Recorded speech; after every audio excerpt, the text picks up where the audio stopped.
Not a pretty game, but it was a win. So we will take it. So sorry you're stuck with me first meeting of the year as opposed to Katie. And in the 4 years of being the vice chair, I think this is the second time I've ran this meeting. So you all are stuck with me as we try to muddle through this on a Friday on the cusp of snow. What else can we throw in there? But glad to be here. Glad you all could be here. Um, I truly appreciate it. I have the agenda pulled. No, I don't because I closed it. But give me a second to pull up the agenda and we will go ahead and get this party started.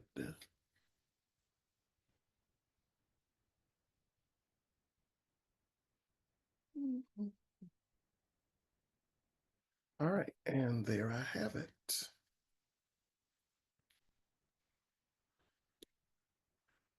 Um, but again, on behalf of Katie, we're so glad to welcome you all into the new year. Um, it's 2025, you know. Um, and if we're being honest, we are very close to the middle of January of 2025. So um, it's real out here. Again, like I said, Katie is a bit under the weather today, so I will be a poor substitute at conducting this meeting, but will do the best I can. Um, I see that Chancellor Roberts is here, and so I will go ahead, since it's 9:05, and turn it over to him.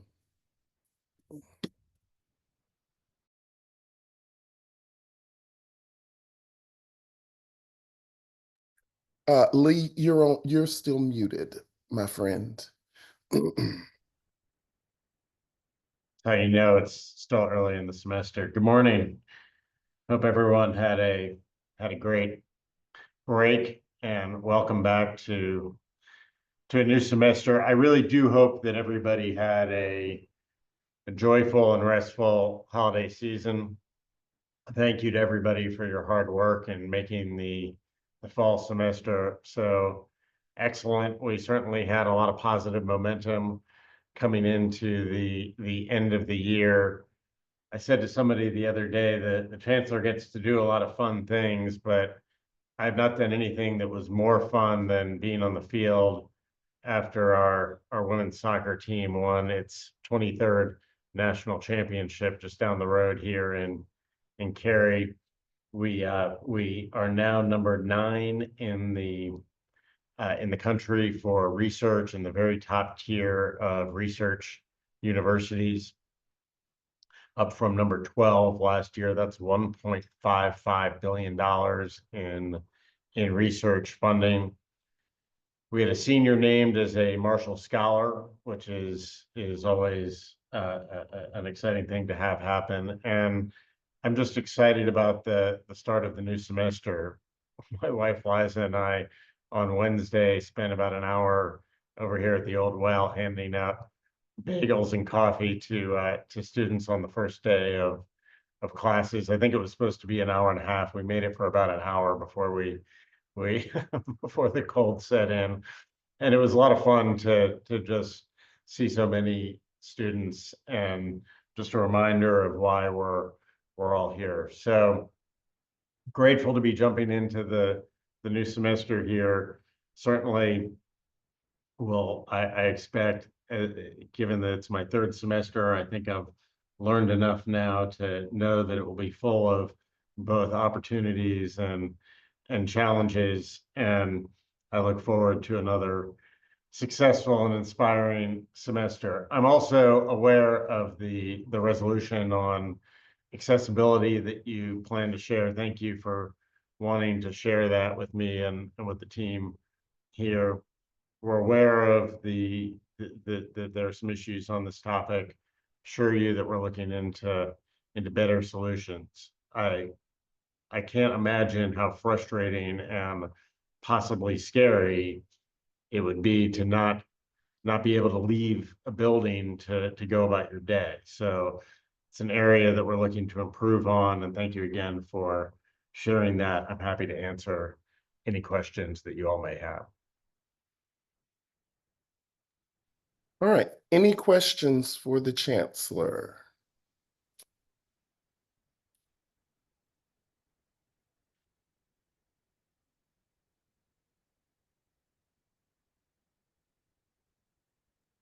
I have one, but I understand the answer may be we don't know yet. I'll tell you that up front.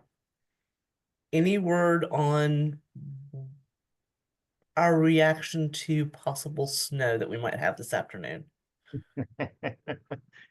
I think that I was told that Christy Hurt, our chief of staff, is having a meeting, I think in about an hour and a half with emergency management to talk through what we're hearing and what the plan might be. So you're right, we don't know yet, but obviously safety of everyone in our community is always at the forefront of our minds, and we'll be sure to communicate as broadly as we can when we have more to say. I do know that the wrestling match, if anyone was planning to go, was moved up from 7 p.m. to 5 p.m. So I don't know about the swim meet. It's scheduled at 5 p.m. for today. I was supposed to go to both because I've made commitments and promises to people. So we shall see if I go out and drive in the snow and put my Syracuse University knowledge to use in the North Carolina snow. But those are the only updates about any snow affected things that I know of myself. I thought you were referring to the wrestling match to go get the last loaf of bread and jug of milk, Keith. Oh, no, no. Listen, the Hines house keeps groceries. So, so we're not worried about that. Any other questions for the Chancellor? Chancellor, I would like to say, just to tack on what you last spoke to, if there's any way the employee forum and our committees can help with the issues pertaining to accessibility of buildings, especially getting out of them, let us know. Thank you. I appreciate that. I think the answer is yes. Would be eager to have as much dialogue around that topic as possible. I have a question. I am going to imagine there is not an answer yet, but I would like to kind of make it a rolling question that I ask. And I brought it up at the Vice Chancellor representatives meeting yesterday.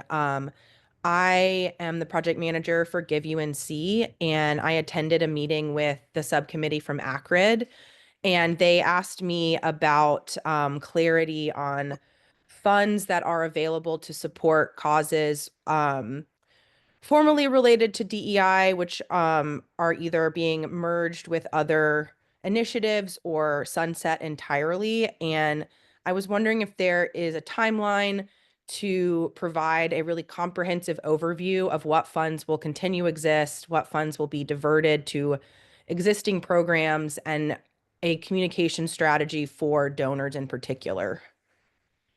Not sure I have much detail for you on that beyond the report that we submitted to the system last fall. As you know, it's a system level policy. We were required to report to the system on how we plan to comply with the policy, and that report lays out in some detail how we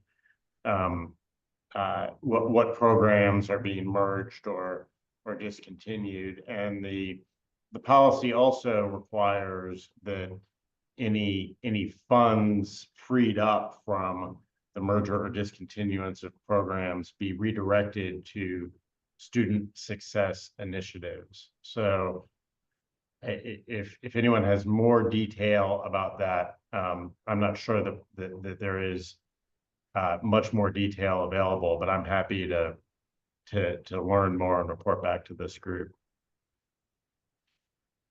Thank you. And just to add a little clarity to Audrey's question, thank you for what you shared, Chancellor Roberts. And also, I think a lot of the question comes from less about how the university is spending money, which is what you just spoke to in reallocations, and more about when outside sources, alumni, et cetera, give to the university, is there a way for them to still be supporting programs and initiatives that used to be housed under DEI and are now housed and existing elsewhere, but we don't have new like funding codes. There's not been like broad communication about that transition, what did and did not persist, or sunlight, et cetera. So just so that you know, when you're doing your investigating, that's more of the question side of like, we don't have, even our financing teams don't have a good clarity, I guess. So thanks. No, that's very helpful. Thank you. That additional context will, I'll see what we can learn about that.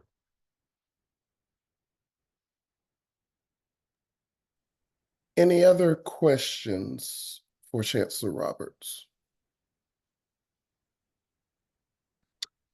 Well, if not, Lee, Happy New Year. So glad you could be with us. And now would be a good time for you to reaffirm and let everyone in the meeting know that you and I are actually best friends, because I've told them like several times. We're best friends. We're planning to spend a lot of time together this semester, and I never miss an opportunity to hang out with Keith. So Told y'all, like, yeah, there it is. I really urge everybody to be careful and stay safe during the winter weather, and look forward to working with all of you over the course of the semester. Thank you for having me here. Thanks, Lee. Thank you. All right. Hold on. I am not as adept at this as Katie is for y'all to be like sending me chats. And so hold on. Keith, you stepped in it now with Becci. Oh, I don't no. Becky knows we're good. Becky knows we're good. Look, I do? Teresa, don't be trying to throw me in some stuff at the beginning. Okay, listen. Oh, she's throwing you into some stuff? Yes. Thank you, Becky. Get me right. You just publicly announced that we're not best friends. Okay. Sidebar. Okay, listen, very quick. No, we're gonna let Dr. Piehler talk.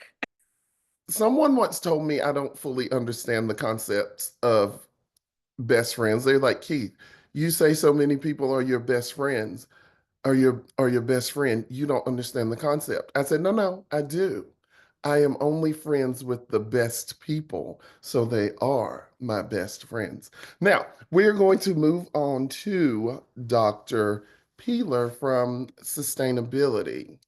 Mike, so glad to have you with us. The floor is yours. Thank you so much.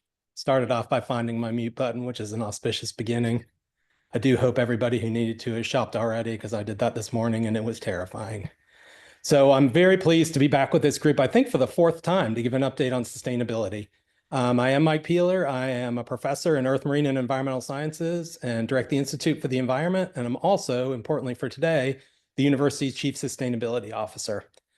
Everything I'm going to talk to you about today is available on our website, and the address there is sustainable.unc.edu. And if you go there and can't find what you need, please reach out to us and we will direct you One of our big goals is to be wholly and entirely transparent and provide updates when we have it. And that is our portal, is the website. So some of you may know that Sustainable Carolina is both our strategic framework and the name of our working group. In the past, we've had other organizations, 3 Zeros for one, that have been portions of the sustainability effort. And in our recent work over the last 4 or so years, 5 years almost, we've merged it into this one group, Sustainable Carolina. And right now there are 5 of us who bring a range of expertise to trying to tackle the university's sustainability challenges, all of them in the context of doing the great things that we do. The Chancellor just mentioned the $1.55 billion research enterprise. Without our really quite efficient energy system, we wouldn't be able to power that, nor would we be able to power the hospital. And so those are really important things, but we focus on doing it as well as we possibly can. In October, we released our annual sustainability report. And if you haven't seen it yet, I encourage you to go take a look. Biased, of course, but it's a really interesting look at the depth and breadth of our accomplishments and identifying the challenges that remain around sustainability. So some of those prominent accomplishments, we have a Carolina Sustainability Council that is a representative body appointed by the Chancellor that includes faculty, staff, undergraduate and graduate students. And we work as a team to talk about and think about ideas for new challenges that we could meet and existing challenges that we could perhaps take on better. And that group is incredibly thoughtful. As you know, if you know about our staff and faculty, they're incredibly skilled and have insights that really help drive the bus in terms of sustainability. We also have a bunch of signature events, some of which have kicked off in the last few years, all of which seem to be enduring, which is always good. It's great to do something once, but better still to keep doing it. These events include Pan-Campus Sustainability Social. So that'll be, again, in the beginning of next semester. Our Earth Day celebration, which is coming up in a couple of months. And I encourage you to all come out and join us. And we'll have ice cream and t-shirts, as we like to do. We have a sustainability research symposium, which brings together research leaders across the campus talking about the amazing work they're doing. And then a portion of their presentation is talking about how it is relevant to the things we're doing around sustainability at the university. And then finally, we had our 2nd annual Champion Sustainability football game, which was very exciting. That comes as part of a gift from Hines Brands. They gave us $1 million with which we set up a green revolving fund, which allows us to invest in efficiencies and then take the savings from those efficiencies and put them back in the fund. And that's the revolving part. And excitingly, our first project was in Carmichael Arena. So if you enjoy the lights there and think it's an amazing game day experience, you can feel better still, because not only is it an amazing experience, it reduced our electricity bill, it reduced our carbon emissions, and was a really exciting first project for our Green Revolving Fund. It'll be very difficult to top that. We know that. We set the bar so high that we probably from here on out will be compromising a little bit, but it was a great opportunity, and working with athletics and with the Haynes folks was amazing. So on that topic, really briefly, an aside, if you're about my age, you perhaps grew up with radio call-in contests. And before the internet, there used to be trivia things, and now with the internet, they can't be that. But following that, there were a lot of contests where it was just a certain number caller with the phrase that pays. So here I have the sustainability t-shirt from this year's Champion Sustainability game. And if anyone would like to send me an email, and I'm going to put my email address in the chat right now with the phrase that pays, which is the website address for sustainability at Carolina, the first 10 people, I will send you a shirt. And my other favorite thing, other than a radio contest, is a t-shirt cannon, but we can't use it because we are virtual. So I will use the opposite of a t-shirt cannon and send it to you by university post. So you can look for it sometime in the future. So please send me the address of sustainability and to my email address here. And first 10 people, I'll send you a t-shirt. And we only have 2 sizes, large and extra large. So let me know what you prefer. So That is one of the more, I will say, we love the revolving fund and we love being able to partner with people on campus, but certainly the football game has been a great way to connect with folks who don't necessarily think about sustainability. Going back a little bit to substance, we've made significant progress towards our goals. We have a water plan, we have a climate action plan, both of which lay out goals and metrics to assess our progress moving towards them. The climate action plan is obviously one of the really important ones. It has a 2040 goal for carbon neutrality. As of this year, we've had a 37% overall reduction in carbon emissions since 2007, which is in line with an executive order from the current or the just former governor, and puts us on pace to keep up with the goals that we have in the near term. That's an ambitious goal to be carbon neutral by 2040, but we have good plans. We have realistic assessments of how we might get there. And then we have ways to pivot and communicate if things don't go exactly as we think. So within that, emissions reduction includes reduction in stationary combustion. And that's the thing that people think a lot about, the cogeneration plant on Cameron Avenue. That's the big source of emissions. That's down 38% over the time of record. We also keep track of our emissions from purchased electricity. We buy electricity from Duke Energy. We keep track of emissions from air travel. So if part of your job is traveling by air, we have all the records. We know where people go. We know how much emissions occur from which types of flights. And we try to use that to develop programs to be efficient about travel. As a great global research university, we have to travel. Our students have to travel, but we can do it as efficiently as we possibly can. So we continue to work in that direction. And a trivia piece, if you don't know, our two big emission sources from air flight are from long haul international travel for study abroad and for research, and for flights from Raleigh-Durham to Washington, D.C. Those are the two big emitters, which if we didn't have great data, we wouldn't necessarily know that. So that can guide our activities as we look for ways to reduce those emission sources.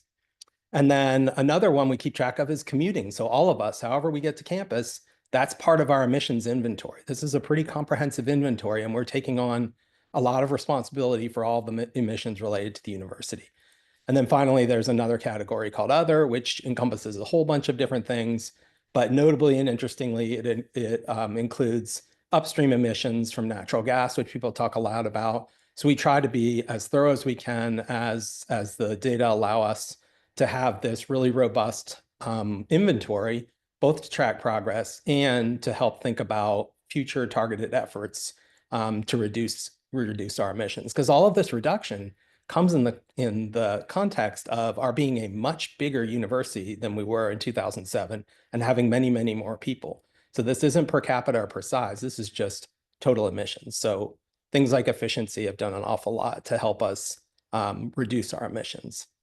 So we're ramping up two programs that I think will be a lot of fun and really important to your group and to our university at large. We have a green office program that we've been piloting and pressure testing for a while.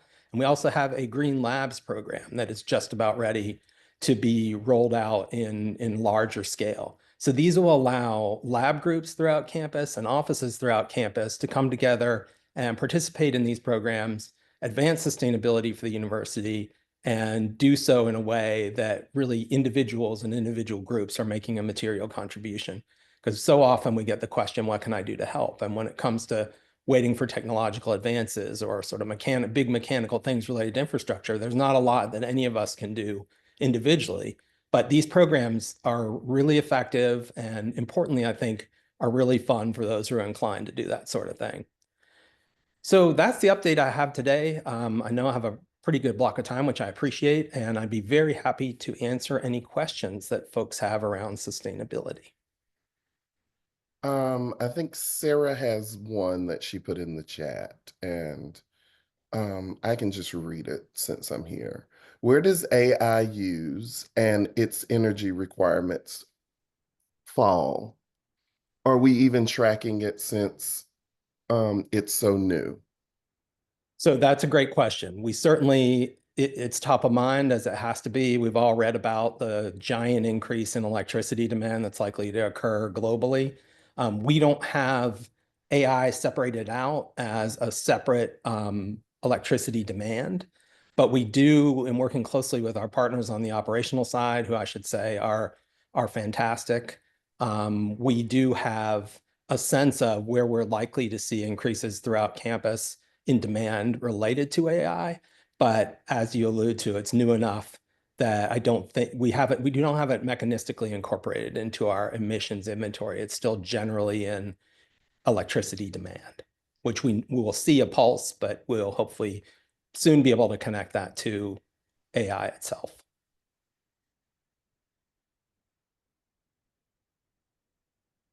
Any other questions? Just as a follow-up, did I hear you right at the very end that there is a plan to pull AI out of that general electricity use at some point, and it just currently isn't, or there's no plan? I wouldn't say there's a plan. There's certainly an intention. We're trying to think about how that might go and how we might be able to discern based on the ways that we can measure electricity consumption right now. For the most part, things are building by building. So in that sense, we'll be pretty well set up.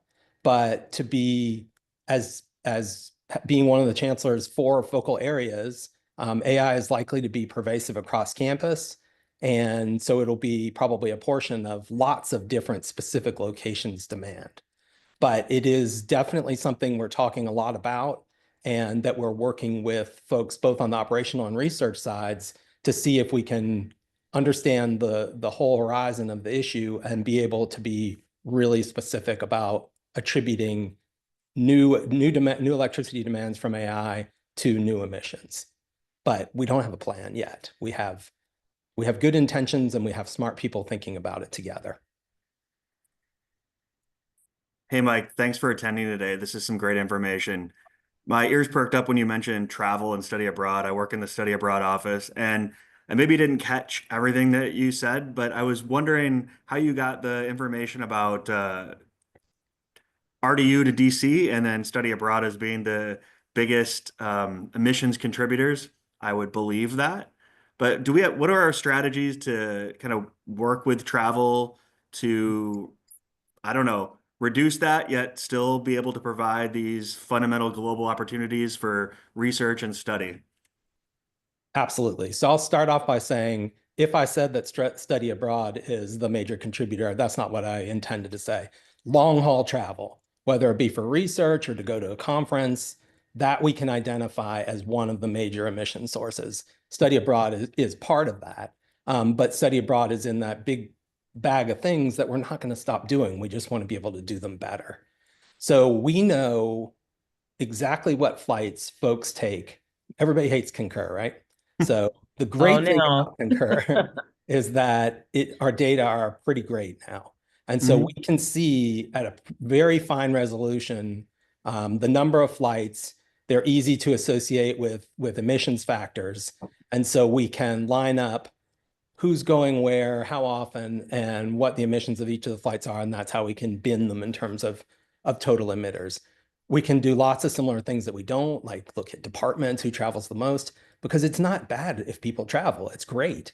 We just look then, as your second part of your question alluded to, what might we do? So we have a lot of different ideas. If you look at the forecast for our emissions reduction through time in the Climate Action Plan, at the end, there's some emissions that remain. And among them are travel, because we're going to do it. And we don't anticipate having emission-free air travel by that time. So what we've tried to do is think about strategies for those emission sources that we know are going to persist now. Like, what can we do to, I'll give you an example. Through the chancellor's, there was the chancellor's effort around the last strategic plan, looking for ideas to advance particular areas across the university, and one of them was research. And so what we did using that inventory was target a couple of areas of common flight. One of them was RDU to DCA. And so we now have a draft plan for a shuttle service that optimally would be kind of fun, like the Tar Heel bus tour, and would encourage people to want to ride the shuttle to DC. And we've been fortunate to work with Barbara Stevenson, who goes a ton, and lots of folks from our federal relations side, just practically, like, is this something you could use? And there's some enthusiasm. And I think everyone knows that we're going to be opening up an office in DC. So, and I'm giving away a lot of stuff here. So if there's some big article about it, everybody looks surprised when you read it. Hopefully by the time we open UNC-DC, we'll have a shuttle that can go up and take folks there. And I don't have the chancellor here anymore to do what Keith did, but the chancellor said he would ride the first shuttle. So we'll fingers crossed that he will still be interested in that at the time. Similarly to Charlotte, it's not quite the same in terms of emissions, but we're looking for places that have lots of trips and looking for a way to make a shuttle desirable enough. You know, it's going to have fantastic Wi-Fi. It's going to have comfortable seats. It's going to accommodate folks who don't want to talk to anybody and accommodate folks who want to talk to everybody. And so there's some challenges there. But I think that's an example of taking a targeted approach that felt like a little bit of a narrow pinprick. But the more we thought about it, it opened up a broader class of potential interventions to try to keep the activity going in terms of the exchange, but maybe do it in a more efficient way. I'm seeing in the chat a lot of people talking about trains. I know completely anecdotally, when I was a undergraduate student 20 years ago and I went to Europe for the first time, I was blown away by the train network in Europe. And, one of my goals in sending students abroad is to see how transit works in other parts of the world so they come back and try to be game changers here. I'd also say the study abroad office is encouraging students and trying to plan programs that are longer term that reduces the carbon footprint a bit versus short flights. But yeah, it's always going to be an issue in our field, particularly with student travel, because Concur wouldn't be, I guess, able to record what student travel is doing. Right. But we'd love to work with you, Mike, at some point to look at ways that we can, make a difference here too. One thing I'm thinking about is students are picking sometimes maybe cheaper flights that maybe have more layovers and things like that. But definitely is something that I think our field is trying to tackle. We're trying to do the most good while also, I think that's the one thing that is difficult with study abroad. Although we are trying a lot more virtual exchanges, coils, things like that too. But nothing really beats that face-to-face interaction and cultural immersion. But we really appreciate your feedback, Mike, and what's going on. Absolutely. And I'll just share good news that we are, you all are great data providers for us, and it's not as easy because it's a lot of students. And we've had lots of conversations about things like if we're going to get into the world of carbon offsets, which can be fraught, doing it in a meaningful way that's maybe culturally relevant to where students are traveling. So we've had lots of exciting conversations, and we appreciate you all as a partner. Mike, this is Elizabeth, and as a long-term resident and member of the UNC community, I want to say I love the sustainability symposia. I love what your group does. And I also want to get back to the topic of AI. It's not just how much electricity gets used. There's a lot of other environmental impacts, and we know AI is just going to continue to grow. And there are some other forum members and staff who are wondering not how to stop it. It is here. We're going to make the best use of it that we can. But it's compared to air travel, the amount of resources it's going to take are going to be like, it's starting to look to me like we're dinosaurs that don't know a meteor is coming. So is there a way, given that we appreciate that leadership has to be in charge of leading and you are already doing so many awesome things, how do we get ahead of this? How is there a way to say, I think what Sarah was alluding to, put this up front and put this at the top of the bulletin board, put it as its own concern so that we may get ahead of it and really have a conversation about it and manage it. A lot of people do not realize how many resources and what quantity of those resources is going to be used for AI. Well, I think that's a great question. And I think probably my talking about it today and simplifying it to electricity is a good example of how conversations could be too narrow to start. So it feels as though we have a lot of AI working groups going on in the broad sense, not thinking about sustainability necessarily, but it would strike me that engaging them and understanding where they are in terms of constraining, quantifying, identifying at least, so we could get a sense of the full potential set of challenges or impacts that could occur, and then layering on the sustainability piece there once we have a broader sense of what the impacts might be, could be a good way to go.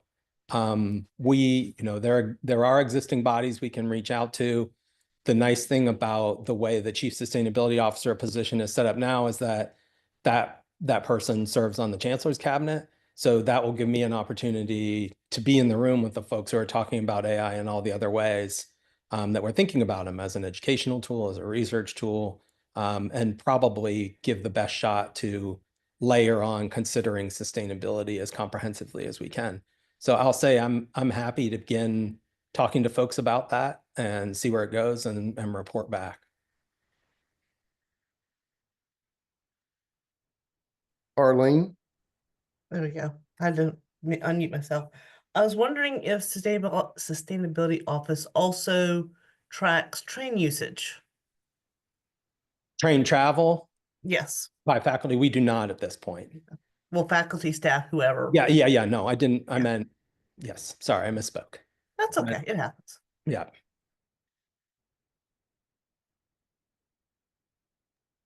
Any other questions for Dr. Piehler? I'll say because train is an alternative to getting to DC.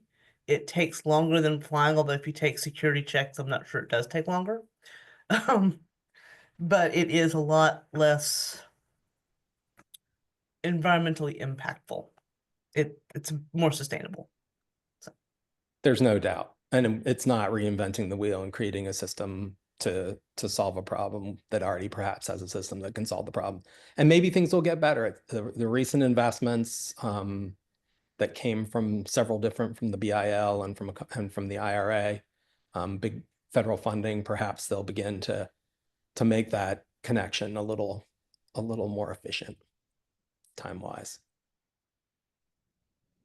Well, this is kind of a Sarah? continuation of the train conversation. The train continues to roll over here. But wondering on a bigger scale or a smaller scale, I guess, since it's not national, this question, is UNC involved in any of the conversations and planning at the triangle level for commuter stuff to RDU, to Raleigh, Chapel Hill, Durham, or at the state level? I don't know quite where the funds are coming from, when they are talking about having a rail or having a dedicated bus line or having, all of these options. Just curious if we are in that conversation as a heavy stakeholder and a group that both uses the whole triangle and the airport heavily. Would love to hear what's going on there. Absolutely. And I can't tell you in detail. I can tell you we definitely are. That comes more from the operational side, from transportation and parking, and from other folks in that realm. I think everybody knows that Chapel Hill Transit being fare free is only possible because the university is a majority funder, the biggest funder of any of the participants in Chapel Hill Transit. So we have a great commitment to and success in collective public transportation. And I know there was a lot of interest in and participation in the light rail effort. And there continues to be lots of local coordination, whether it be the north-south bus rapid transit or other ideas for things like greenways as potential ways to travel. So the answer is a lot of folks are engaged. That's not a role that we play directly because it's more of a broad transportation issue, but it is an area in which we're sometimes called in to offer perspective on things that like investment level versus return on investment from a sustainability perspective. I would encourage UNC as the flagship institution and I would say one of the big three in the triangle to continue to be in those conversations and push. Because as a recent transplant to the area, one of the biggest reasons I might leave is every time I get on 40, it's just maddening, especially when for this area to be so innovative, there should be more light rail options. The buses are decent. I love the free bus here in Chapel Hill. Plug to that. I use it all the time. I tell all my friends about it, but it's just so disappointing to see just the traffic getting worse and worse and worse and no solution. So I think if we could be on the big stage, push as much as we can, UNC. That's all I'm going to say. Ken, good luck if it has the UNC healthcare system involved, because they moved investigational drug services all the way to the airport. And we now have to lay down pipe driving back and forth to go pick up study drug. And they just made the decision unilaterally without looking at the implications. That's in terms of legal custody of investigational drug, the timing, the delivery, how everybody was going to get back and forth. They just didn't care. Oops, I said it.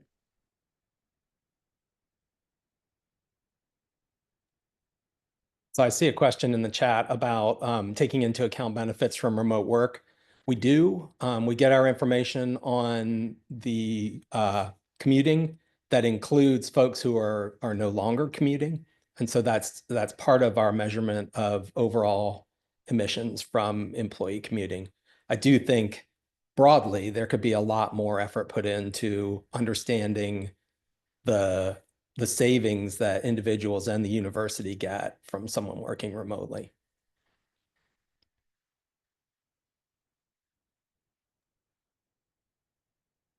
All right, thank you for that. If there are no more questions.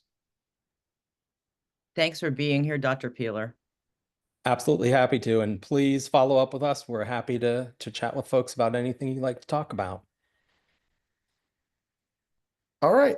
And I will gladly ride your shuttle. Like, I'll ride the first one, but I need one spot in the talking section, please, because I'm talking to everyone, even those who don't want to talk. So, like, it's just going to be a party bus when I get on. You got but 3.5 hours to make them talk. Oh, I can. We do appreciate you being here. Thank you for all the wonderful information. Um, and we hope to have you back for some updates at some point. I look forward to it.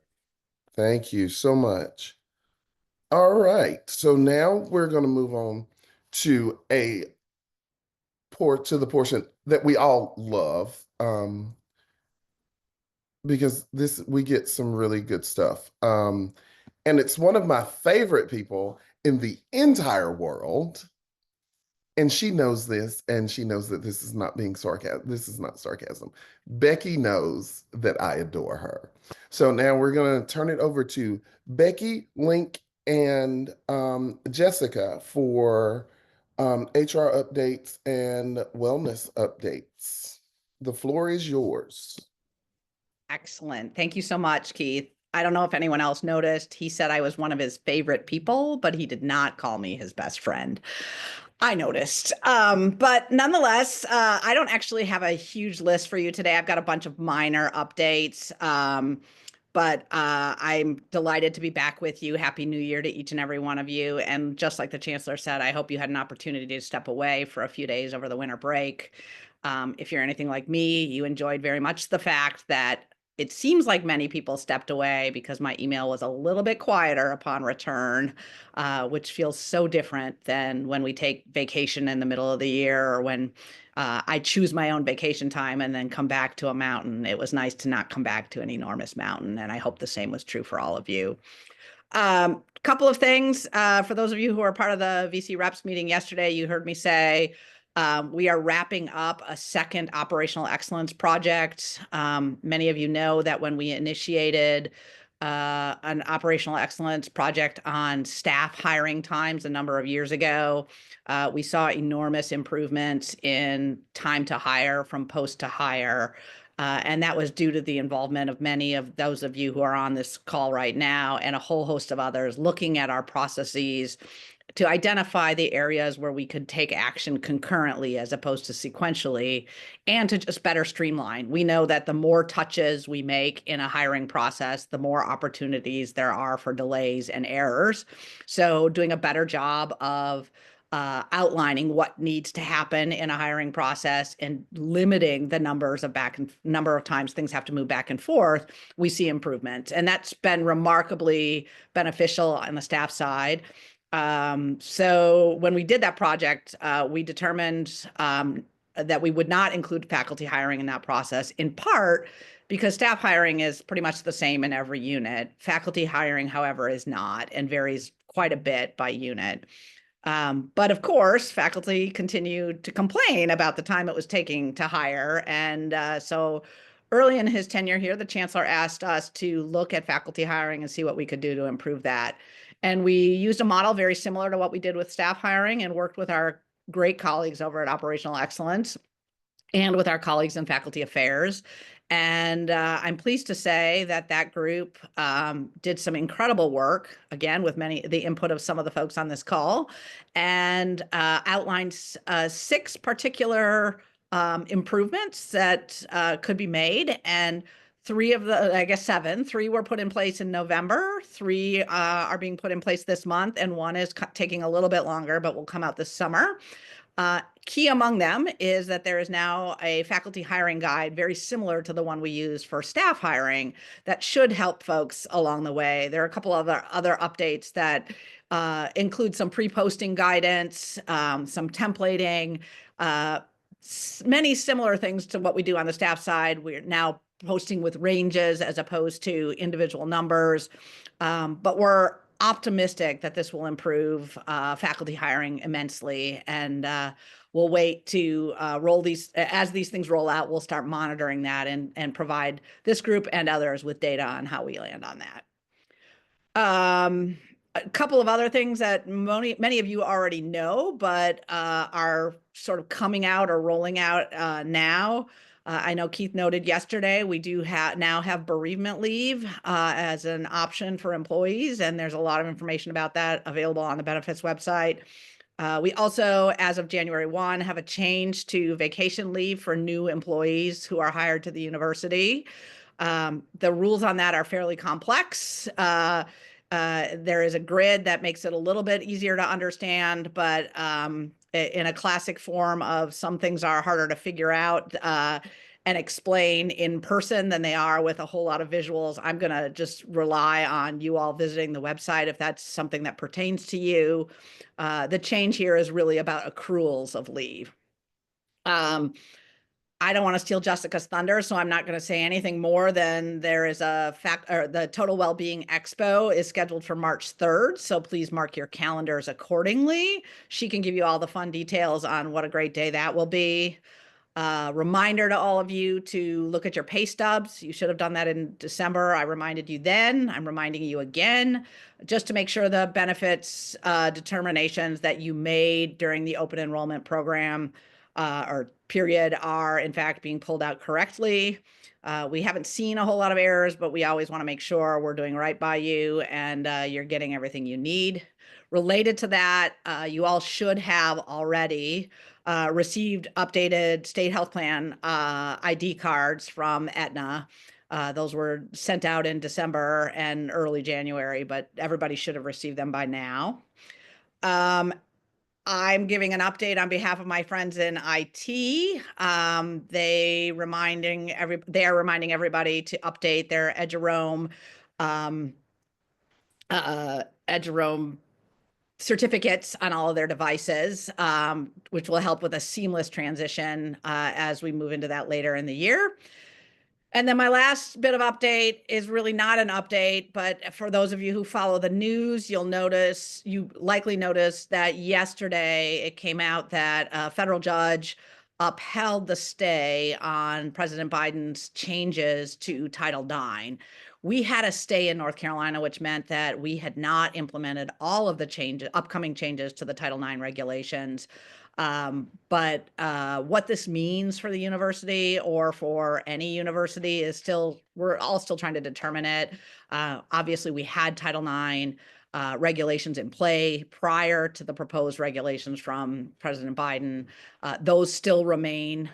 They actually known sort of as the Trump regulations from before. Those remain in place, and we haven't changed our practices. I don't suspect there will be a lot of big impacts, but we are looking at that, and a group is getting together later today to talk about it. So those are my big updates. Again, lots of surface level things, but I'm hoping I hope you all didn't go out in the freezing cold and get a sip from the well yourselves yesterday, but I am hoping that all of you your semester's off to a good start and that we can do great things together in 2025. Happy to answer any questions if anybody's got them. Any questions for Becci? Becci, I think that a couple of us were asking about the insurance rate question. Yeah, I saw the news yesterday. I don't know what the question was, but that the rates might go up in 2026. I don't know anything more than what I read in the news. I do know that the state, the way it's been framed is that the costs are exceeding the premiums coming in. I understand that Treasurer Brad Briner, who, as you all know, had been a member of our board of trustees, is open to feedback about ways we might address that shortfall, and maybe to decrease the amount of increase on those premiums.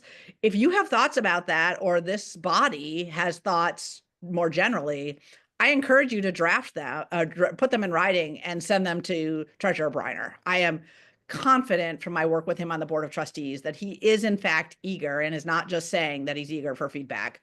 If there are thoughts that this body has about how to address that shortfall and limit the impact on state employees, please pass those along.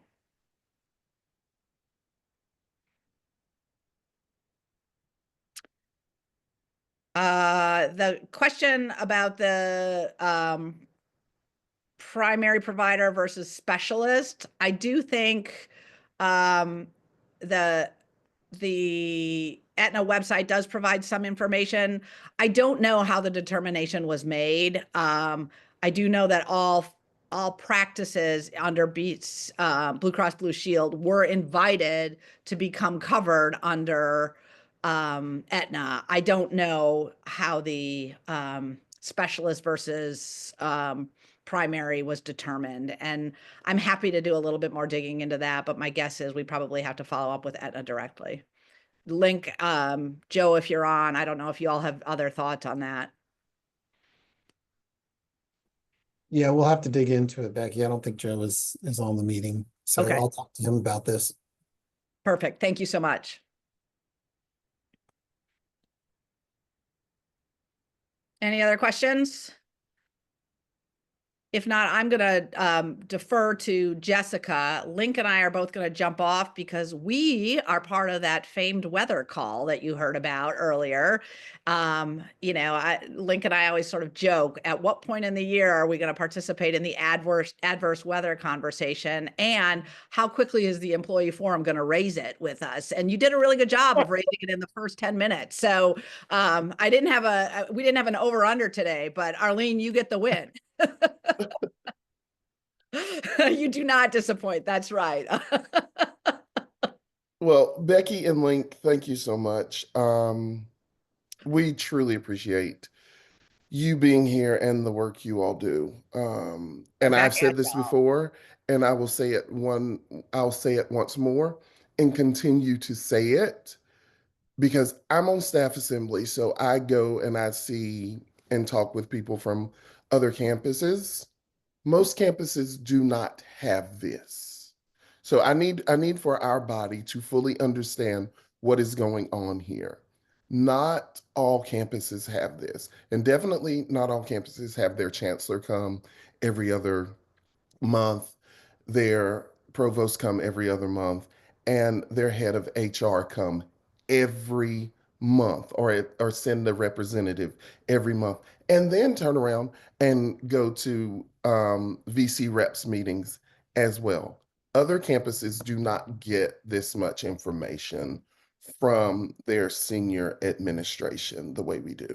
So I just want you to know from me personally, and I can speak for Katie as well on this, we truly appreciate it. And I know sometimes we come in hot sometimes. I know we do. I know we do. But I think I know you well enough to know that we're all just coming in. Though passionate, we are appreciative. And I hope you've had a great start to your new year. And let me know if they cancel these sporting events and I don't have to go. We'll do our best to keep you posted. And thank you all for your advocacy and support. I think we've really we've worked hard to work together, and I hope that can continue. All right. Appreciate you. All right. Go get that. Jessica. Happy New Year, everyone. Sound check. Okay, I think it's working. Great to see You're all your good. You're faces good. this morning. Rebecca, you look really warm. Love the hat. As Becky said, we are planning our Total Wellbeing Expo for you. That's going to be Wednesday during spring break. So that will be March 12th this year. Time's going to stay the same, 11 to 2, still going to be in the same location. We have our theme this year, which is Where Tar Heels Rise, Wellness Thrives. And that was a theme that came from one of our wellness champions. Our wellness resource fair is picking up. We're moving a little bit faster than we did last year. So we have more tables than we did last year so far. But if your department or if you know someone at UNC or in the community that you'd like to see at the wellness fair in the big expo hall, registration is open and will remain open until the end of this month. It has been open since early December. So we do tend to keep that open for about 2 months. You're going to be seeing fitness classes and cooking demos, chair massages. We're getting another chair massage in the room. Surely that's not going to be able to meet all the needs, but we will be able to have some extra folks get some chair massages this year. Fantastic news that we are getting funding from TIAA again this year. They will be sponsoring the lunch for the event, so there will be a lunch option again at this event, and of course, a lot of great giveaways and raffles. Volunteer sign up will be opening later today when our Work Well newsletter comes out. I'll also share these notes with Keith, but that's going to stay open until all the slots are filled. If you've ever volunteered with us before, thank you so much. We often get some repeat volunteers, and I love to see that. The Total Wellbeing Expo just has many, many components. So many volunteers are needed for this event, and we are opening those volunteer opportunities to begin the afternoon before the event. So we'll have volunteer opportunities beginning Tuesday, March 11th at 3 p.m. and then continuing on the day of the event starting at 8 a.m. on the 12th. So I will have more details as we get closer to the event, but we did start planning in the fall, and we look forward to another successful Total Wellbeing Expo. When I mention our work wells, I often reference, because I hope that you do take the time to read the newsletter that comes out from HR and EOC. In the past, last year, we were focusing on healthy recipes. This year, we're going to be focusing on Total Wellbeing, Did You Know? So each month we'll be highlighting a different resource that we promote, whether we create it or it's just available to you. We want to increase your awareness in what's available to you. So for the month of January, we are promoting our nutrition and weight management resources and reminding you that although your insurance TPA did switch to Aetna, free in-network nutrition counseling is still available to all state health plan members, regardless of which of the 2 plans that you have. So those counseling appointments are available to you. There is no copay as long as it's an in-network nutritionist. So do know about that. We also started an employee nutrition counseling program on site in the fall. We are continuing with that in the spring, with the School of Pharmacy being our first location. That session will be January 28th. And what that looks like is you make an appointment through the register site. It's through a partnership with Lifestyle Medical, which is a team of nutritionists, as well as weight management doctors that help people manage chronic conditions, as well as meet their health goals. So to meet with the doctor and get your first round of wellness screenings, that will be January 28th. And that will also be on our website when the newsletter goes out later today. But that is available to employees. We'll have the School of Government being our second location of this spring and next month in February. And if you want to host a nutrition counseling program at your work site, just let me know. We just need 6 people interested to get that started, but I'm the point of contact for that. And then I know many of you have voiced your dissatisfaction with this title, but it is still the Eat Smart, Move More Way Less program that is continuing to be offered for free at no cost to state health plan members throughout 2025. So there is a specific enrollment code for members, and that is GNC 2025.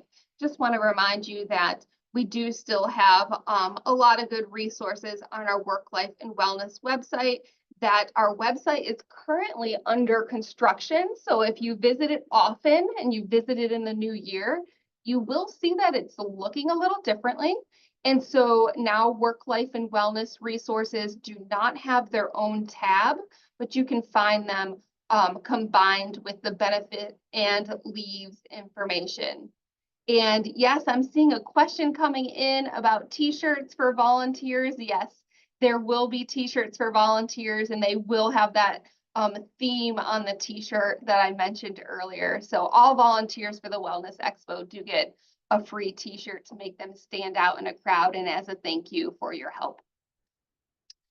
As you may have noticed, or you'll see in the WorkWell newsletter, depending on your job function, we have 2 well-being / no meeting days for employees this spring. It's going to be February the 10th. That's the first one. That is on a Monday. And then Thursday, April 17th. So know that there are some additional virtual and in-person sessions that day going on. So with February 10th being the first one, mental health first aid will have a full day training virtual. That's 9:30 to 3:30. And if you've not heard, mental health first aid has received funding to continue to offer this important training to employees and students at no cost to them. So they'll be offering a training that day, as well as April 17th. That one will be in person. And then we will have webinars and meditation sessions throughout the day, topics such as self-care tips for managing, inhaling positivity, meditation session, and avoiding burnout, self-assessment methods and strategies for self-care. And then for the 17th, tools to manage stress and preventing employee burnout. So do check out our calendar. These are also were placed on the university calendar. So anything that we oversee and create ourselves, those are on the university calendar as well. Our other upcoming Wellness Wednesdays, we kicked off this week with resuming our regular webinars on Wednesday. Next week, we have a topic on healthy living, changing the way you think about diet and exercise. On the 22nd, our topic is Dexercise, taking care of your body during the workday. So some stretches and some movements you can do at your desk, and you don't need a lot of room to do those. And then at the end of the month, we have a topic on suicide awareness, to understand the warning signs, risk factors for that, and also how to handle the situation if you know anyone in your life who might be depressed and considering suicide. TIA will be on site. No, Sarah, you heard Deskercise, desk, as in what our keyboards are on. TIA will be on site at AOB every single month this spring. They're gonna be visiting us the second Tuesday from 8:30 to 5, beginning next week, the 14th. And the only exception with that will be in March, because they'll be attending our Total Wellbeing Expo. They'll be coming the first Tuesday in March. But if you want to meet with a financial counselor in person, know that they're here. And then when they're not here in person, they certainly welcome virtual appointments as well. We are continuing with our Helping Heals registration list for spring and summer. So that is employees and students who offer their part-time child care, pet care, and senior care services. So we refresh that twice a year in the fall and in the spring, and that registration will be open through January 19th.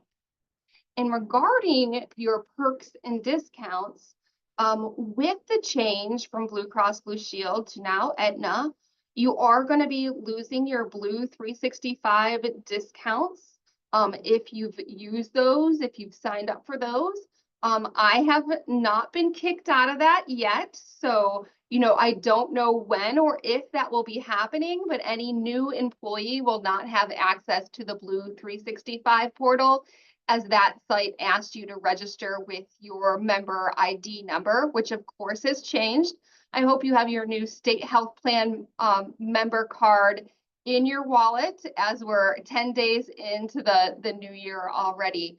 But Aetna does have a very similar discount site. It is called Life Mart.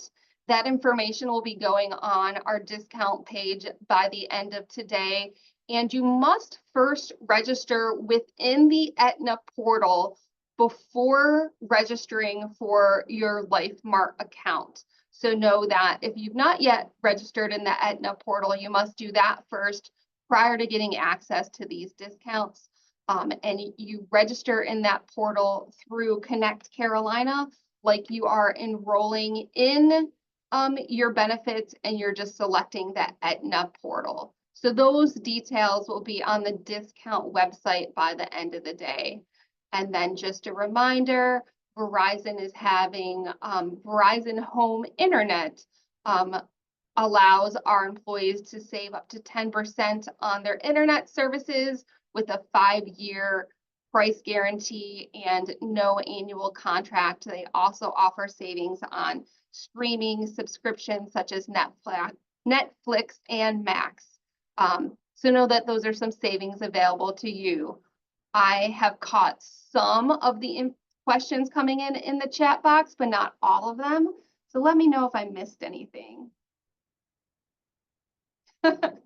Sorry about the mispronunciation. I hope it didn't sound like that. It didn't sound like that to me, but We are totally just playing. I mean, it did, but context clues, we got there eventually, Jessica, but having a little levity moment, I was like, oh, okay, UNC. No, just kidding. we haven't quite, Jessica.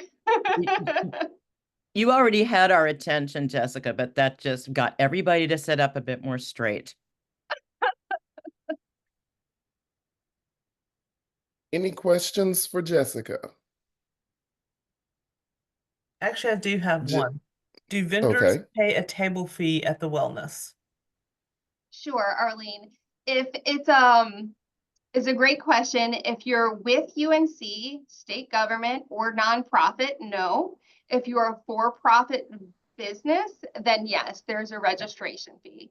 And so that wouldn't apply to you per se, but just for general knowledge, we do charge our for-profit exhibitors $100 for early registration that had since closed. That closed last Friday on the 3rd. And then afterwards, it's $150 per booth. So that is how we raise some extra money to make this event possible. I was just thinking that Scrap Exchange should have a table. Yay, scrap exchange. Jessica, where's the current link for the mental health first aid to it goes so quickly. I'm wondering where the registration link can be found. It should be on our calendar. But if it's not, I will drop that in the chat box for you, Elizabeth, when I close out here. Any other questions? I think Teresa has one. Hey, this is not a question. I just want to add it's a health and something very near and dear to my heart that's coming up in February and will be on the first day when we meet. National Wear Red for Women's Heart Health is February 7th. So just wanted to remind people of that coming up as well, related to health and wellness. Thank you, Teresa. And I hope that you'll see more communications about that. I did get some information from Environmental Health and Safety that they might be working on some information about that. We always promote that with our wellness champions. If your school or division has a wellness champions, you usually hear about that as well. But thank you. That first Friday in February always comes very quickly, and we miss it in the newsletter because our newsletter comes out the first Friday of every month as well. So appreciate that. Any other questions? All right, I'll go back and look at all the fun comments in the chat box, and I will drop that mental health first aid link in the chat box as well. Great seeing you all. Thanks, Jessica. Please stay safe today. You're Great traveling. job, and we appreciate you as always. All right, moving on to the consent agenda, and just to let y'all know, I am not at my normal setup. So as we go through committees, I'm going to turn my camera off because I need to move my computer because she about to die. So consent, the consent agenda, let's see where we are. Approving the minutes for December the 6th, 2024.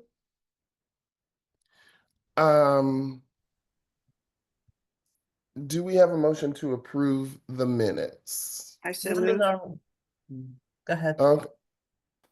You got Come it. again? Arlene so moves to approve the December minutes. All right. Can I have a second? I second. This is Tiffany. Seconded by Tiffany Carver. So we'll do this by acclamation. Is anyone opposed? Hearing none opposed, the minutes are approved. So now we're going to go to committee updates. I think these will go fairly quickly because we last met on December the 6th and it is now January the 10th and not much has taken place. But we will just go down the list, and if the committee chairs are here and they have an update, feel free to give it. If not, say I have nothing, or if you're not here, say nothing, and we will move on to the next. And so we will start with communications and public relations, Shane and Joe. I have no updates at this time, unless Joe has something I forgot about. I second the no update. All right, thank you. Book club, Vanessa and Natalia. Hey Keith, yes, so January 23rd, we have a virtual meeting for the book club to go over A Wizard's Guide to Defensive Baking by T. Kingfisher. I'm halfway through and it's a pretty fun book, so join us at noon to 1, and there are links to register, so we should see you there hopefully. Thank you. You're welcome. Did I hear a baby in the background? Yeah. Oh, hey, little one. I look terrible, but we canceled school today. Welcome to the forum. This is the little. Yeah. Oh, You're welcome. that's a nice one. And I normally don't like babies, but that's a nice one. He's the happiest baby I've ever met in my life, and he happens to be mine. So Do you like anybody? Who's here? Oh, I love it. I needed that. Baby voice. Okay, on to the next. It was me. Thanks, Keith. Community service. Teresa can correct me if I'm wrong, but we don't have any immediate updates. We'll meet this month to try and get started on deciding what we're doing for the second half or for the semester. And I won't steal too much thunder, but shout out to the blood drive for doing awesome as well. Thanks, Allie. Love that for you. Yes. Hey, Keith, it's Teresa. I would agree with Allie. We have our meeting next Monday for this month. And anybody that'd like to attend, please join us. We'd love to have you. Just would also like to mention we're still working on the partnership that we're gonna hopefully have with Scenic regarding Western North Carolina. In the interim, I'm still attending when they have them, the meetings with the Carolina Center for Public Service. And they do have a website dedicated to disaster relief. So I just would like to mention that again for folks that are not familiar with it. I'll put the address in the chat. So if there are folks that are interested in doing something for Western North Carolina, they can look there. There's a lot of information. And then again, hopefully we'll have more information forthcoming once we have that meeting with CNA. Thanks. Thank you. Carolina Blood Drive. Well, that's me. Hi, Employee Forum friends. This is Laura Pratt. Long time no see. You're hearing from me because our incredible Renata had a delightful baby girl on December 27th. Welcome to the world, sweet little baby Leilana, I believe is how we pronounce it. So you get me for 3 months while she is out on leave. Really excited to see you all again. I heard it teed up. So yes, our December holiday Carolina blood drive surpassed our goal. We collected 353 units of blood, which has the potential of saving more than 1,000 lives, which is incredible. So kudos to everyone who helped with the planning, the preparing, the being there, the cleaning up. Y'all are just amazing. Couldn't do it without you. Hopefully everyone has their calendars saved for Wednesday, April 30th. It is a reading day, and that is going to be our spring Carolina blood drive at the Smith Center. As we get closer, I'll be more than happy to share the appointment link, the volunteer link, all that jazz. But go ahead and save the date on your calendars now. Again, that's Wednesday, April 30th. Thank you, Laura. Carolina Community Garden. Just a reminder, the garden is year-round.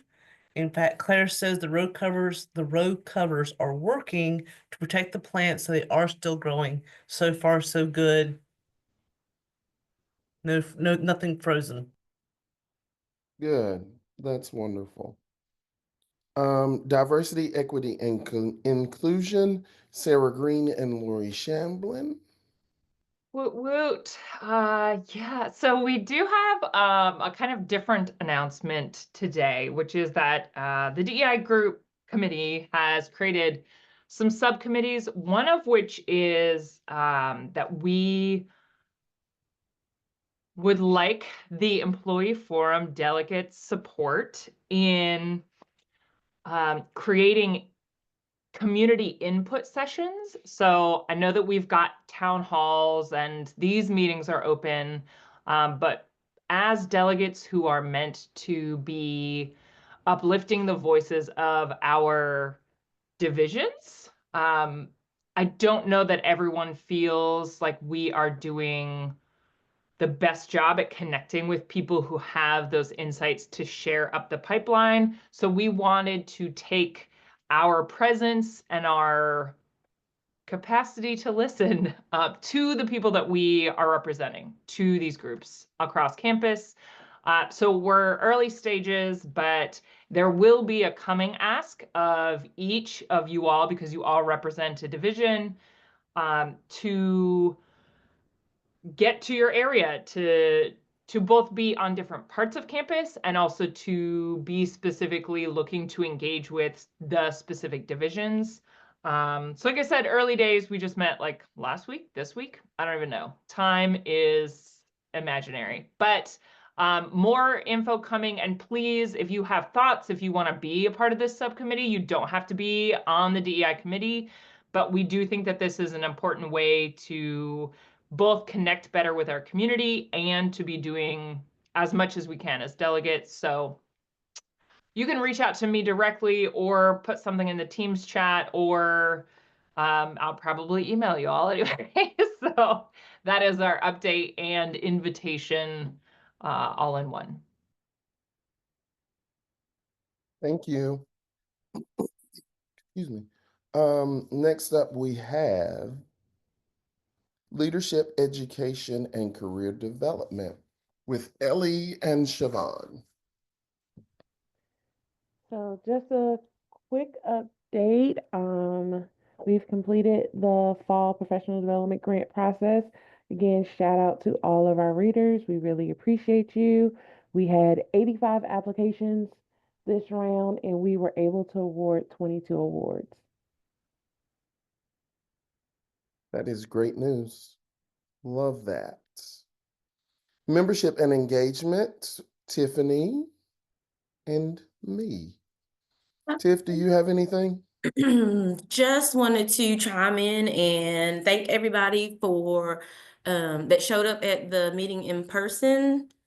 That was great to have that many folks in attendance and get to see some faces in person. So that was great. Just wanted to thank everybody for answering the call to actually show up in person for that meeting.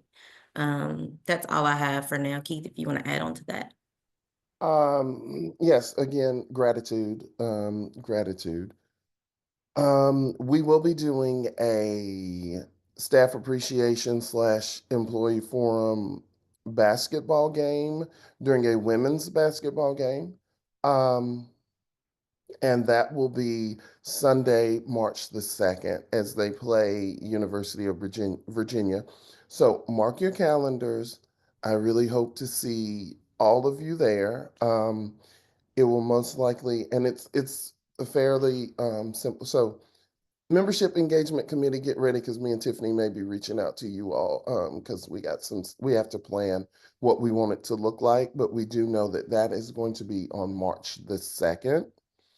And each forum member will get 4 tickets. And if you're one of the members that has a very big family or a big following, we'll work it out. And like some people may just use 1 ticket and we'll finagle some stuff. But March the 2nd, mark your calendars. Saying no to me on this is not an option. Thank you. Personnel issues. Sharon and Greg. I'll start and then Greg can add and complete anything I leave off. We met mid-December. A few things we covered. We talked about a lot of departments and divisions do donations for housekeeping, their cafe workers, and for the holidays. And although that's fantastic and that's great that that's being done, it also just highlighted the fact that there's such a disparity there in wages, and the university should do more. So that was one of the things that we talked about and identified and had concerns with. We also talked about the vacancy, the 22,000 vacancies that were targeted for being eliminated, and came up with some questions and concerns there. I want to thank Matthew Teal for taking forward to the AVC meeting some of the questions that we had. Really appreciate that, and getting those out there to be responded to. And just from a personal standpoint and professional for my department, how the 22,000 has impacted us, and I think it was reiterated on the AVC call, did end up it was not catastrophic as some of us had been concerned with, especially with positions that were to take a long time to fill or take multiple postings to fill. So that went smoother than what we were afraid of. The other thing I wanted to mention was and I'm looking, there was one more, I thought.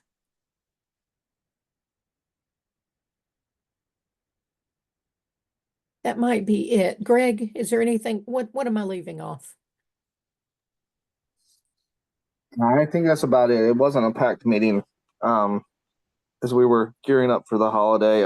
We are revisiting our our monthly meeting times for this semester. So some of that's going to be changing because some people had some issues with such a large committee. It is hard nailing down a time that works for everyone, but we're going to change it up a little this semester to get at least different, if not more, participation. But I think that's all we have. Good. Thank you, Greg. Back to you, Keith. Thank you. Elizabeth, you have a question? Thank you, Keith. Sharon and Greg, I just asked if you could include me in that committee. I've got 3 people from my division asking some questions about the pattern, once again, of UNC healthcare suddenly being in charge of positions that were formerly under the School of Medicine. Sure, we'll add you. It happened again and again and again. Recognition and awards. Shayla and Charlie. Not sure if Shayla is on, but we don't have any updates at the moment. Thank you. Rules with Jacob. No updates at this time. Thank you. Thank you.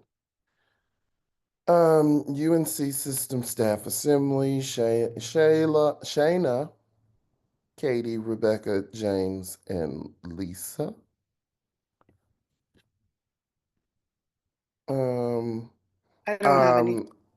I'll jump in. I don't think there's any updates because we've met and talked about what we've talked about and haven't met again as a staff assembly since we have met. So skipping over that. And so this is Chancellor's Cup Golf Tournament, Shayna and Keith. Technically would not be Keith anymore. It would be Lisa. But we do have a slight update. Thanks to Charlie. Okay, you all listen. I don't know if anyone else, and maybe it's just me. Maybe I'm biased. The way Charlie rocks stuff out is simply amazing. I mean, she takes something, runs with it, and it's like, I almost forgot I asked you to do this, and now it's done. You are amazing. So we did submit another bid to host next year's golf tournament at Finley again. So we'll find out at some point if we are the winning bid. Chances are we might be the only bid again. So thanks to Charlie for that. My name is somewhat tacked on it, but trust me, Charlie did the work. I just showed up. Like, I'm that friend on vacation. You do all the planning. I'm just going to show up and say, how much do I owe? But thank you for doing that, Charlie. And Lisa Peterson is one of the co-chairs for the upcoming Chancellor's Cup golf tournament. And so I'll let her speak on if there's been any developments on venue selection and anything like that. So we are actually meeting next week to go over applications and discuss the proposals that have been returned. So we should know sometime in the next couple of weeks where it will be held. Okay, just for my own edification and me wanting to know, being low-key nosy, are there more bids submitted than just UNC-Chapel Hill? There will be one coming in the Okay. next couple of days. I did get an email this morning, yes. Okay. Cool. All right. So that's that. University committee representatives, we will move on to that section. Advisory Committee on Transportation and Parking, that is me and Katie. We have nothing on that because we've not met since last year when the 5-year plan was adopted. AI Committee, Matt Teal. Yep, I'm working with Katie and Matt Banks to get someone from the AI committee here to present. They're going to present to faculty council and trying to do an equivalent presentation here just to give folks an update on all the different things AI committee is doing. Ooh, can they do it all AI generated? Like AI generate everything that they want to talk about and just like play it. I joke. Buildings and grounds, Mr. Stamey. Hello to the forum. The committee met in December 12th, actually, to discuss design approval for the translational research building and the tuning tennis facility phase 2 portion. We did not meet yesterday. We will meet again in February. All right, thank you. Love I that got a sweatshirt. question. I got a question, James. Any chance you could propose on y'all's next meeting that they let us know when they're going to fix the roof on South Building? It keeps getting pushed back and pushed back and pushed back. I know we voted on it months ago, but I will ask that. Thank you. We meet February 13th, so I will ask that. Okay. And thank you, Keith, for the comment on the sweater. All right. Carolina Engagement Council, that is Katie Musgrove. I don't know if she's up to talking right now, so we can skip that. Lost it. Carolina Peer Support Collaborative, Sarah Green. That group did not get refunded, so they, Okay. I think, are done. We All did right. not find mental health first aid did get refunded for the next year, but all of the grants and whatnot from peer support did not. All right, thank you for that update. I know that that was something that was in the air and we didn't know how that was going to go. Committee on the Status of Women, Rebecca. All right, so I did attend one of the meetings in December. I'm still trying to figure out the staff's place on that particular committee. It is definitely very faculty forward, and I'm not sure if a companion committee is necessary to, so basically Status of Women Committee, one of their focuses this year is salary equity. And of course, that is a concern for staff as well. And so it was, I'm still not quite sure exactly where staff fit with this particular committee and their work. So I'm looking forward to the next meeting so that I can get a better idea of how my participation as a member of the forum, as a staff representative, really fits in. All right, thank you. Faculty Welfare Committee, Lisa. We met last month. There are just some leadership changes on the committee, so that committee is kind of working through some issues right now, so no new updates. All right. Parking Appeals, Tiffany, Natalia, and Charlie. We have not had a meeting, but honestly, parking is a little bit of a hot mess. No, a lot of a hot mess.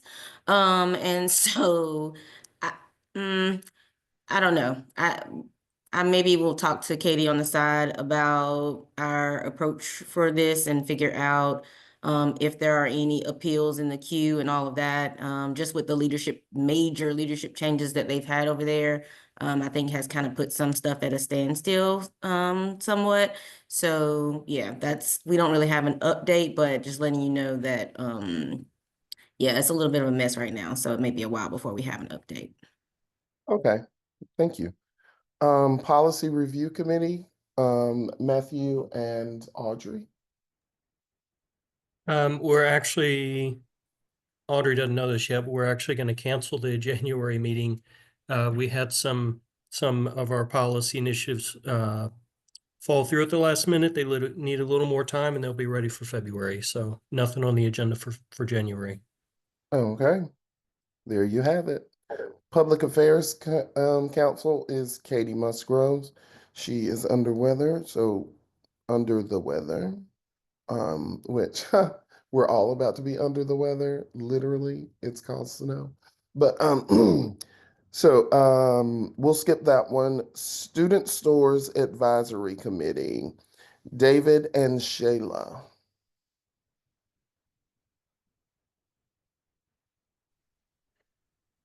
Hearing nothing, I will move on. All right, and finally, Tuition and Fee Advisory Task Force and Student Fee Advisory Subcommittee. Annetta. Good morning, everyone.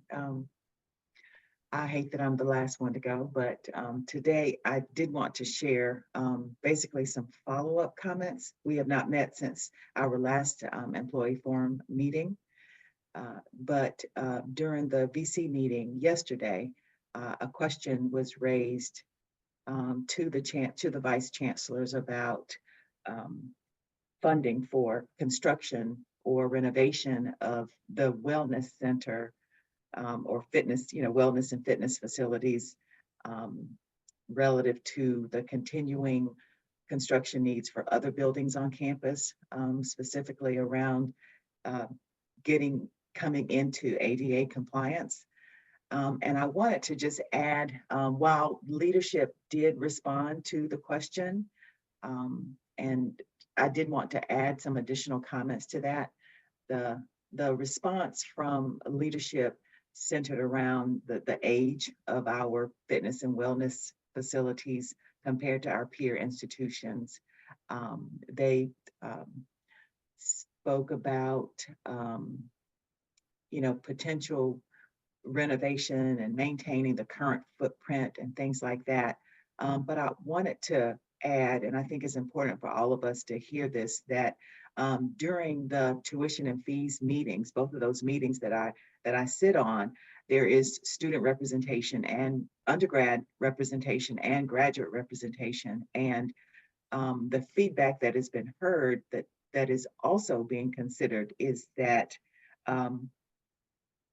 when we consider recruitment of prospective students and when prospective students are visiting college campuses, while academics is important, one of the first things that they want to know about or want to see is the fitness and wellness center that's available to students.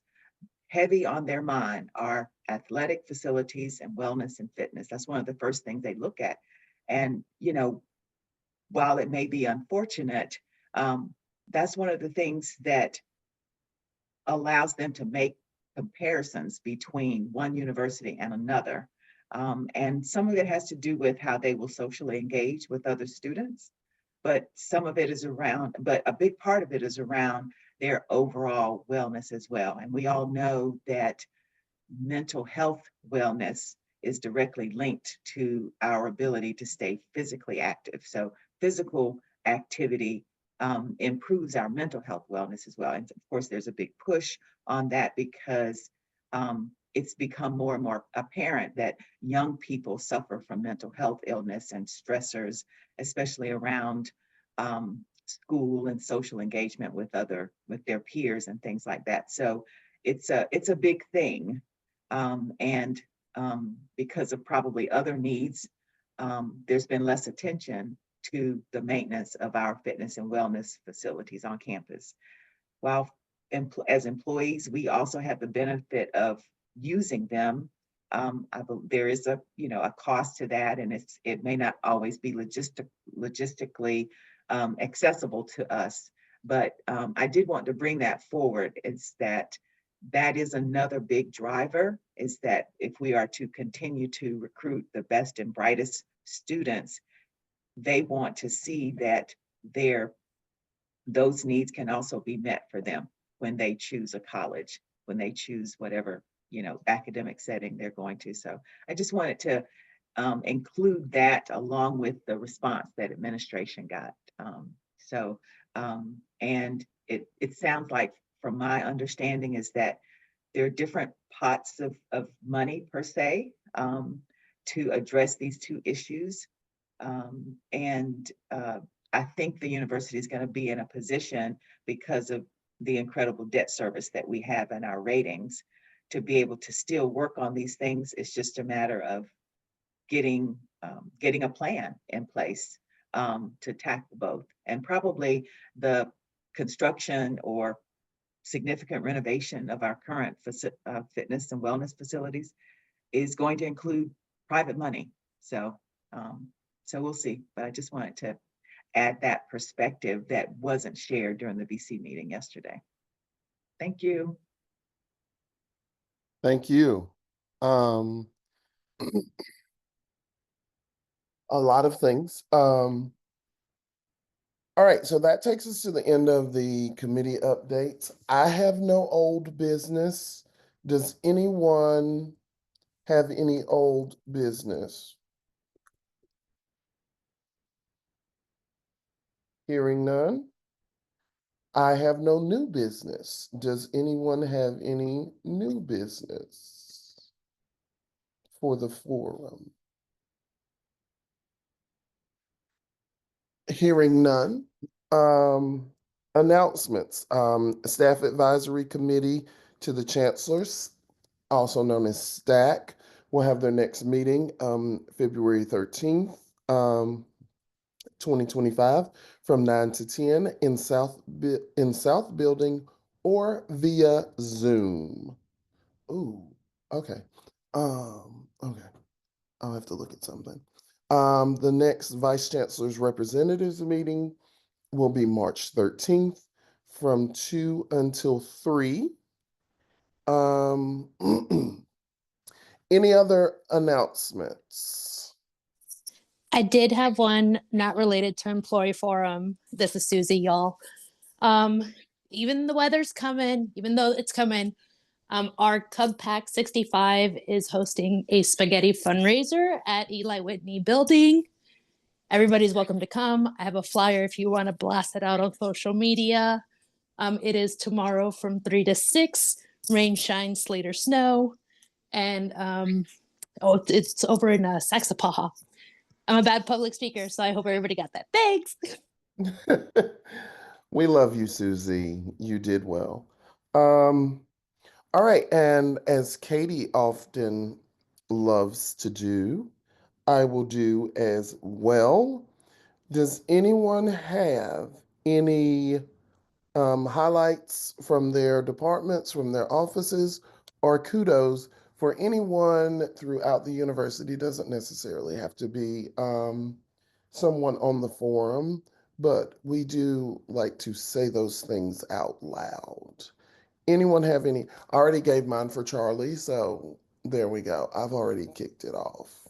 I'm gonna totally speak again. It's Susie. Go for it, Susie.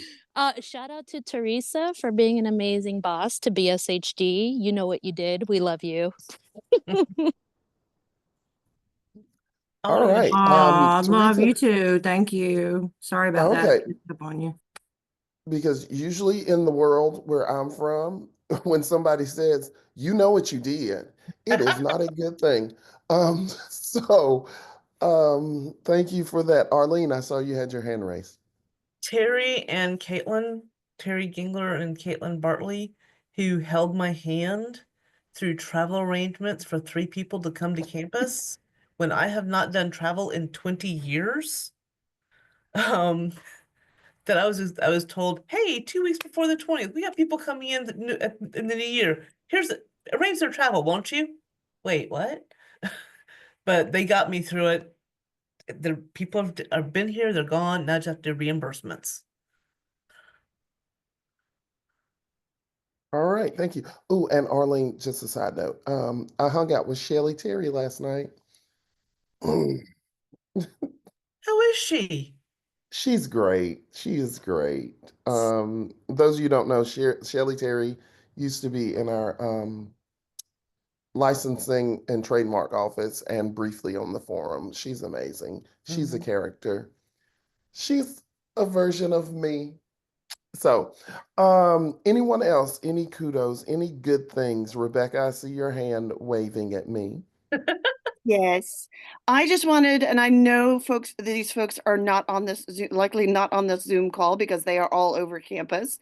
But I bumped into one of our grounds crew members this morning as I walked in, and he was out salting my entryway here at the law school. And so just a quick shout out and kudos to all of those folks on grounds who are going to be extremely busy in the next 24 to 36 hours, keeping our on-campus students safe, keeping our staff and faculty who have to be here safe. I gave him a big thank you when I saw him, and hope that if you guys see anybody out there, that you'll do the same.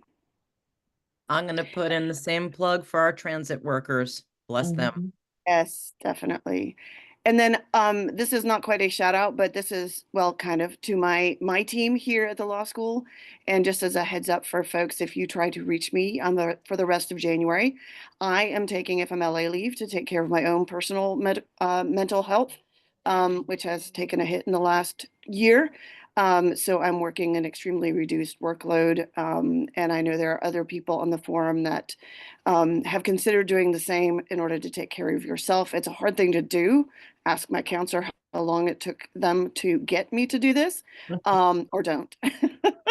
But it's a really hard thing to do, but it's a really important thing. And I hope folks have supportive teams like I do that can make it happen. And so I will see you all in February. All right. Anyone else? I If want to not, give, oh, go sorry. ahead. Go ahead. I want to, it's me, Charlie. I Go, want to give a Charlie. shout out to you, Keith. Thank you for everything that you do. I appreciate you so much. And just a shout out to everybody. And also Sarah G. I want to shout her out. She's a rock star with the Employee Forum DEI committee. It's a pleasure working with her. She's funny. So yeah. Thank you, Charlie. Anyone else? I don't want to cut anyone off, but I also do want to recognize that we're like 40 minutes ahead of time, and you can have that back in your day to prepare for what is to come. I have to go to storage and get some boots out before all of this pops off. All right, so in parting, Rebecca, thank you for sharing that. That is just a reminder that we all sometimes need to take a step back and take care of us. In all honesty, stepping away is not the worst thing. It's not the end of the world. This place will persist without you. In the period of time that you're gone, you will be missed, but sometimes you have to prioritize yourself. And I hope that you all get a chance to do that, have been doing that. And if you have not been doing that, begin to do that. I don't want to say make it a New Year's resolution, but incorporate it into your lifestyle. Because you don't want to just do it for the year. You want to do it for your life. Figuratively and literally. You want to do it for your life. So we're going to adjourn the meeting, but as we go, if you have to go out in this, go out slowly and safely in this weather. I am a firm believer. For those of you who don't know, I went to grad school in Cleveland, Ohio, which gets lake effect snow. And I went to grad school in Syracuse, which averages 103 inches of snow per year. And one thing that I found out is that it is to go slowly and to go safely. It is better to get there late and safe than to not get there at all. So you all be careful. Do we have a motion to adjourn? I make a motion to adjourn. This is Rebecca. I second. Teresa, I second. Everybody Fourth, second. a fourth. Love y'all, mean it. Bye. Peace out. Bye, y'all. Bye, everyone. Bye, y'all. Meeting. Enjoy your weekend. Good job, Keith. Thank you. Thanks, Matt. Have a good one, Keith. You too. Take care. Great job, Keith. Stay warm, everyone. Awesome job, Keith. Thank you.